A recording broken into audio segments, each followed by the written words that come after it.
শেখ হাসিনার শাসনামলে বাংলাদেশে যেভাবে শত শত মানুষ জোরপূর্বক গুমের শিকার হয়েছে এতে উদ্বেগ প্রকাশ করেছে যুক্তরাষ্ট্র।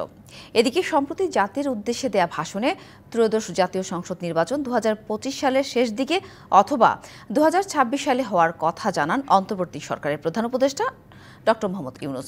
এই প্রসঙ্গটিও এবার উঠে এসেছে মার্কিন পররাষ্ট্র দপ্তরের নিয়মিত প্রেস ব্রিফিংয়ে। স্থানীয় সময় বুধবার মার্কিন পররাষ্ট্র দপ্তরের নিয়মিত ব্রিফিংয়ে উঠে আসে ডক্টর মোহাম্মদ ইউনূসের কাছে গুম সংক্রান্ত তদন্ত প্রতিবেদন জমা দেওয়ার বিষয়টি। এ সময় পররাষ্ট্র দপ্তরের মুখপাত্র বেদান্ত প্যাটেল জানান, গুমের ঘটনায় অন্তর্বর্তী সরকারের তদন্তের উদ্যোগকে স্বাগত জানানোর পাশাপাশি বিচার প্রক্রিয়া ন্যায় ও স্বচ্ছ রাখতে উৎসাহী যুক্তরাষ্ট্র। তিনি বলেন, বাংলাদেশে বিগত 2 দশকে যেভাবে শত শত মানুষ জোরপূর্বক গুমের শিকার হয়েছে এতে তারা গভীরভাবে উদ্বিগ্ন। গুমের শিকার ব্যক্তি ও তার পরিবারের সদস্যদের জন্য ন্যায় বিচার নিশ্চিতের জন্য ইউনূসের এই উদ্যোগকে আহ্বান জানান তিনি।